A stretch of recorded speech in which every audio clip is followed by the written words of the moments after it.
Hello students, welcome back to my channel Smart Studies Political Science। आज हम कुछ MCQs discuss करेंगे जो कि कंपैरेटिव पॉलिटिक्स के रिलेटेड होंगे, जो हमारे UGC NET SET CET and JKPSC के एग्ज़ाम के लिए यूज़फुल रहेंगे।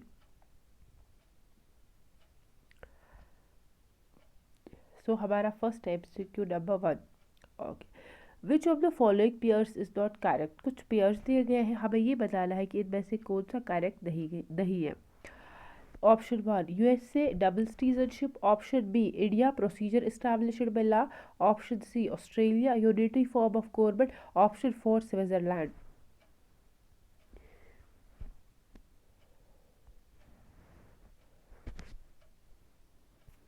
यूएसए में डबल सिटीजनशिप है, बिल्कुल करेक्ट स्टेटमेंट है। इंडिया में प्रोसीजर एस्टैब्लिश्ड बाय लॉ, बिल्कुल करेक्ट स्टेटमेंट है। स्विट्जरलैंड में प्लूरल एग्जैक्टिव है, बिल्कुल करेक्ट स्टेटमेंट है। सो हमें क्या पूछना है, हमें इनकरेक्ट बोलना है। ऑस्ट्रेलिया में यूनिटरी फॉर्म ऑफ गवर्नमेंट नहीं है, वहाँ पे कौन सी फॉर्म ऑफ गवर्नमेंट है, वहाँ पे फेडरल फॉर्म ऑफ गवर्नमेंट है।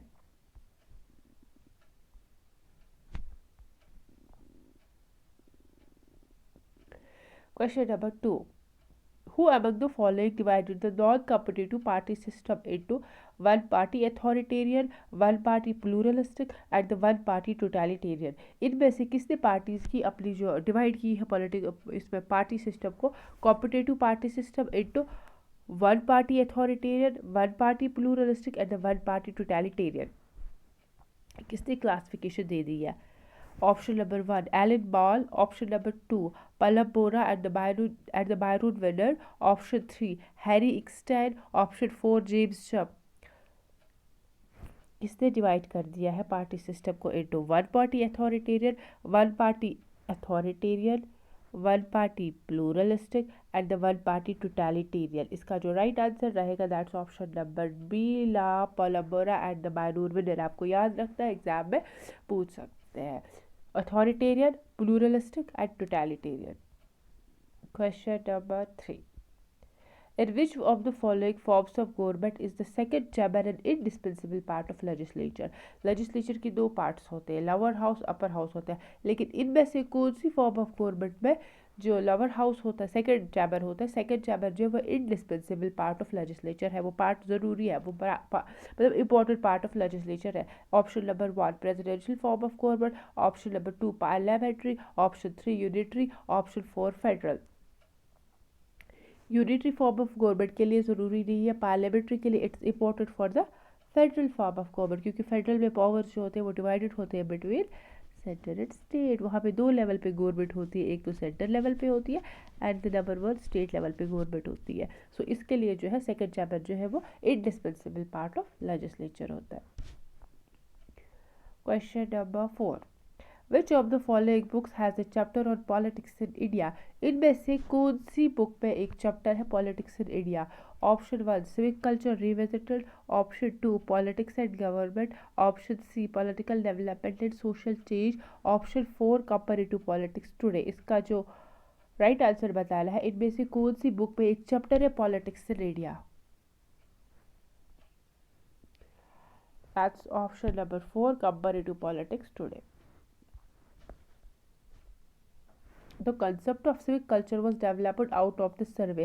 ऑलबर्ट ने जो सिविक कल्चर डेवलप कर दिया था, इसने सर्वे कर दिया था कुछ कंट्रीज़ के। आपको कंट्री बतानी है कौन कौन सी है। Option 1 Mexico, India, Pakistan, USA, UK, option number 2 USA, UK, Mexico, Germany and Italy, option number C USA, UK, Australia, Pakistan and India, option number 4 Australia, Canada, USA, UK and France. Guys इसका जो right answer रहेगा that's option number 2 USA, UK, Mexico, Germany and Italy.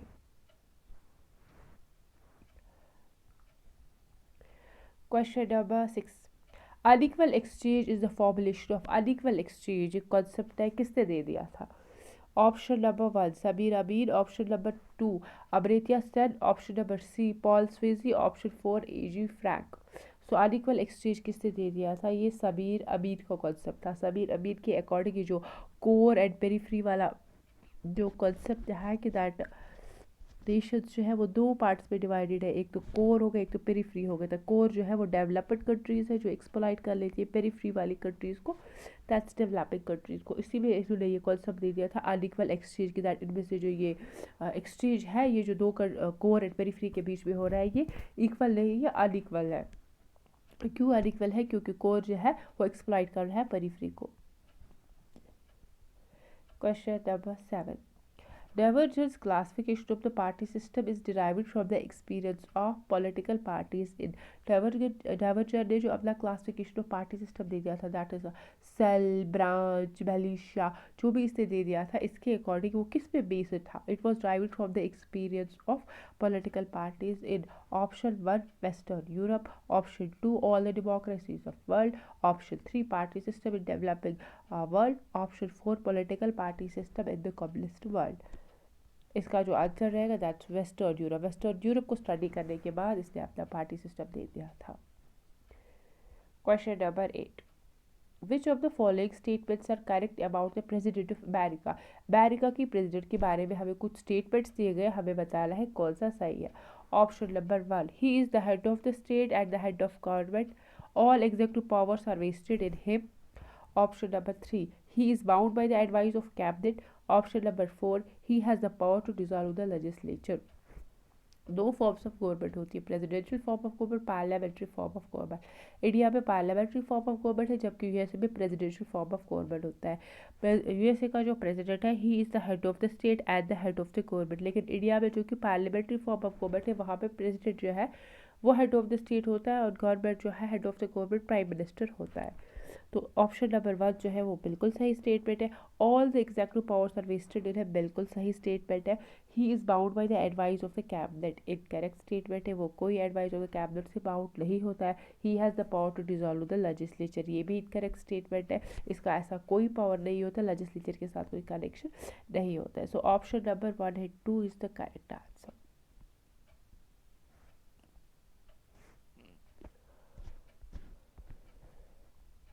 Question number 9. Which among the following is not correctly matched? इनमें से कौन सा correctly match नहीं है? Option number 1, Lucian Pye modernization theory. Option number 1, Lucian Pye modernization theory. Option number 2, Wallerstein world system theory. Option number 3, Theda कोलबर्ग new institutionalism. Option 4, Karl Deutsch communication theory. पहली बात सबसे इजी, वेलस्टाइन ने world system theory दे दिया था, Karl ड्यूटिच ने communication theory दे दिया था, थेडास कोलबर्ग ने न्यू इंस्टीट्यूशनलिज्म दे दिया था। तो इनकरेक्ट स्टेटमेंट कौन सा है? That's Lucian Pye. ये centre core periphery, core and periphery वाला कॉन्सेप्ट जो है ये भी वेलस्टाइन ने ही दे दिया था इसमें। और कम्युनिकेशन थ्योरी में इसमें साइबरनेटिक्स को कॉन्सेप्ट दे दिया था।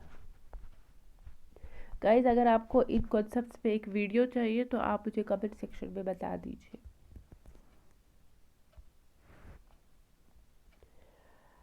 तो हमें इनकरेक्ट स्टेटमेंट बताना था, that's Lucian Pye modernization theory.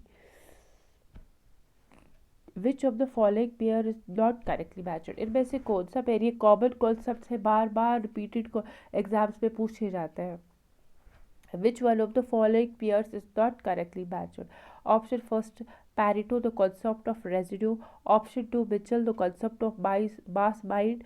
Option number 3, Mills, the concept of political formula. Option 4, Gesser, the theory of masses.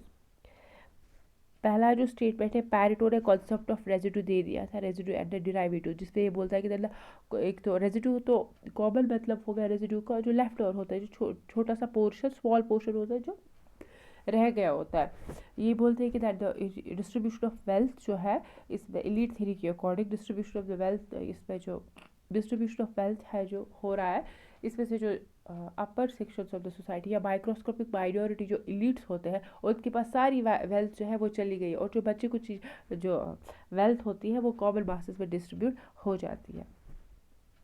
गैसर ने थ्योरी ऑफ मासेस दे दिया था, बिल्कुल सही स्टेटमेंट है। हमें इनकरेक्ट एलिमिनेशन मेथड अगर यूज़ करेंगे तो हमारे पास खाली 2 ऑप्शन रह गए। पॉलिटिकल फॉर्मूला किसने दे दिया था? इसको रॉबर्ट मास्को ने दे दिया था, जब इसने बोला था कि दैट कुछ प्रिंसिपल्स होते हैं जिसके अकॉर्डिंग, जिसको यूज़ करके जो एलीट्स होते हैं वो अपने आप को पावर में रखते हैं। सो ऑप्शन नंबर 3 जो है वो इनकरेक्ट स्टेटमेंट है और इस वजह से हमारा जो आंसर रहेगा। Question number 12, who among the following attached great importance to balance between the principles of equality capacity in political development? इनमें से किसने ग्रेटर इंपॉर्टेंस अटैच कर दी, किसके लिए, जो बैलेंस मेंटेन कर लेना between equality capacity in political development? Option 1 Lucian Pye, option B Huntington, option C Fred Riggs, option 4 Daniel Lerner. इसका जो आंसर रहेगा that's option number C Fred Riggs ने जब बोला था कि that equality capacity and different issue में मेंटेन्स जो है बैलेंस मेंटेन कर लेना है। Who among the following is associated with the will and capacity approach to the study of political development? will and capacity approach किसने develop कर दिया था? Option number 1 Lucian Pye, option number B Organski, option number C Halpern, option number 4 David Apter. ये जो villain capacity वाला concept था ये किसने डेवलप कर दिया था? Option number C that's the Halpern ने डेवलप कर दिया था। Question number 14, who among the following has connected cultures with civilization? Culture को सिविलाइजेशन के साथ किसने कनेक्ट कर दिया है? ऑप्शन फर्स्ट ऑल्बर्ट एंड वेब्रा, option 2 Huntington, option C Lucian Pye, option 4 Edward Shils. जो राइट आंसर रहेगा दैट्स हंटिंगटन। हंटिंगटन ने क्लैशेस ऑफ सिविलाइजेशन जो है ये कॉन्सेप्ट दे दिया है, बार बार एग्जाम में पूछा जाता है। इंपॉर्टेंट बुक उनकी कौन सी है? Third wave.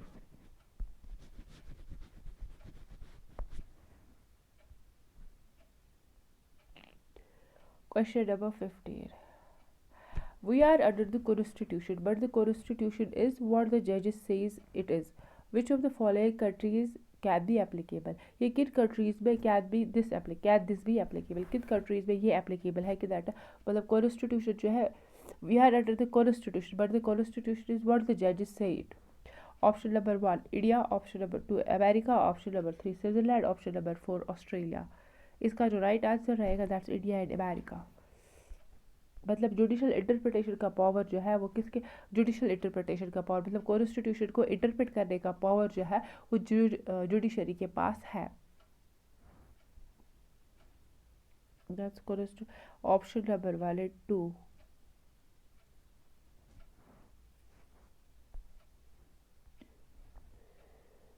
Question number 16, which among the following is associated with the origin of the political parties with 3 theories?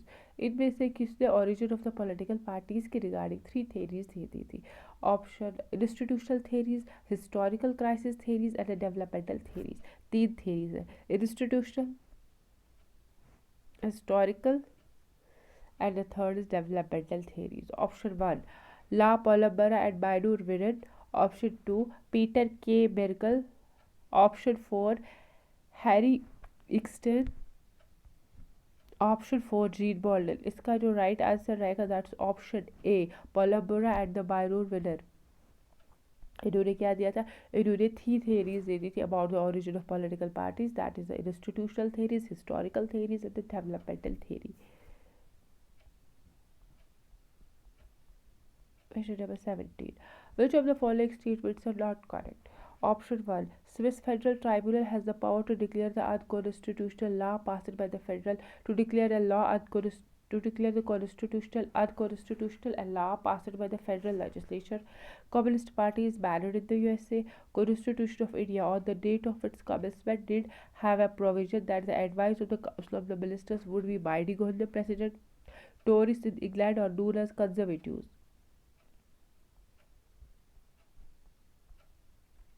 Answer जो है that's option number D 1 and 3।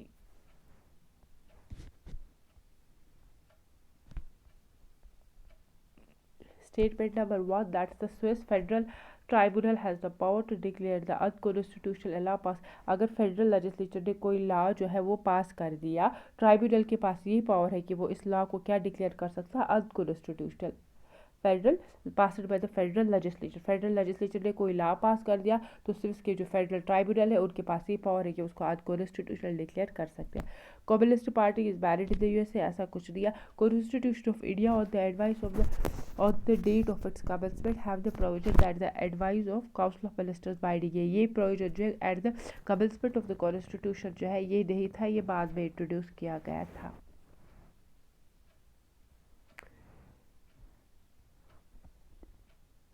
हमें बता रहा है इनमें से करेक्ट कौन है, 1 और 3। हाँ बिल्कुल सही है, 1 और 3। Question number 18. There can be no comparison between the position of the number 1, number 2 and the 3 or the 4. Who said this about the British Prime Minister? ये किसने ब्रिटिश प्राइम मिनिस्टर के बारे में स्टेटमेंट दे दिया था कि यहाँ पे कोई कंपैरिजन नहीं हो सकता between the position of the 1, 2, 3 and 4। इसका जो राइट आंसर रहेगा that's Winston Churchill.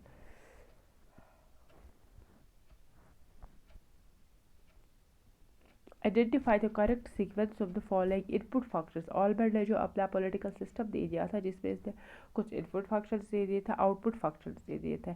Input functions political socialization, interest, political party जो है इनके अकॉर्डिंग वो क्या सिस्टम परफॉर्म कर लेती है, वो क्या फंक्शन परफॉर्म कर लेती है। पहले वो लोगों को पॉलिटिकली सोशलाइज कर लेती है, उसके बाद इंटरेस्ट एग्रीगेशन का काम, इंटरेस्ट आर्टिकुलेशन का काम है, last is political communication.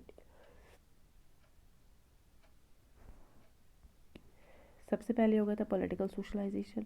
Political system जो है वो लोगों को पहले सोशलाइज कराएगा।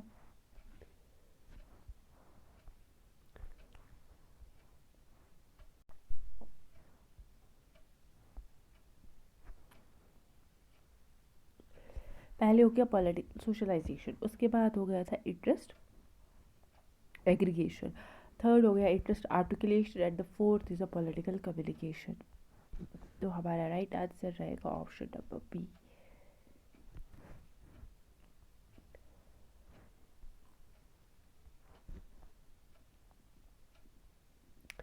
Last question is which of the following are the characteristics of the system according to Almond. Almond के अकॉर्डिंग सिस्टम की कौन कौन से कैरेक्टरिस्टिक्स होते हैं। Option number 1 comprehensiveness, option number 2 interdependence, option number 3 existence of boundaries, option number 4 availability of resources. Comprehensiveness भी है, inter ये बोलते हैं कि दैट सिस्टम्स में कुछ पार्ट्स जो होते हैं वो एक दूसरे पे इंटरडिपेंडेंट होते हैं और इनमें कुछ बाउंड्रीज भी होती है। सो 1, 2 एंड 3, ऑप्शन नंबर डी जो है वो हमारा राइट आंसर रहेगा।